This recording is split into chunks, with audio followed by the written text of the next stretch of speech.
এই দেখো বাচ্চারা, আমি তোমাদের জন্য আজকে 3টা জেলি নিয়ে এসেছি।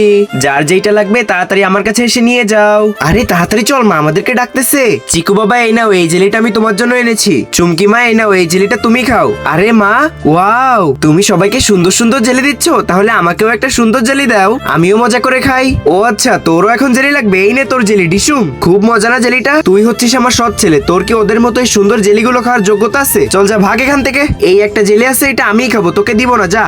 হ্যাঁ, এরপর কি হলো সেটি দেখার আগে বন্ধুরা, তোমরা কোনটি সব থেকে বেশি পছন্দ করো? সামান্য করে টাকা নাকি তোমাদের মা? মাকে ভালোবাসলে ভিডিওতে লাইক এবং চ্যানেলটি সাবস্ক্রাইব করে দাও, কমেন্ট বক্সে লাভ ইউ মা লিখে যাও। আমাকে কেউ কখনো একটু জেলি এনে দেয় না, তাই আমি জাদুর মটকার কাছ থেকে জেলি চেয়ে নি। হে জাদুর মটকা, তুমি সুন্দর দেখে আমাকে অনেকগুলো জেলি এনে দাও তো। আরে ওয়াও, এই তো অনেকগুলো জেলি চলে আসছে। এইগুলো তো অনেক মজা করে খাবো, আমি কাউকে দিব না। আচ্ছা, জেলিগুলো আমি পরে খাবো, আগে এই জাদুর মটকাটা একজন ভালো মানুষকে আমি দিয়ে নি। হে জাদুই মটকা, যে ভালো মানুষটি আমাদের ভিডিওতে একটি লাইক এবং চ্যানেলটি সাবস্ক্রাইব করবে, তুমি তার কাছে চলে যাও।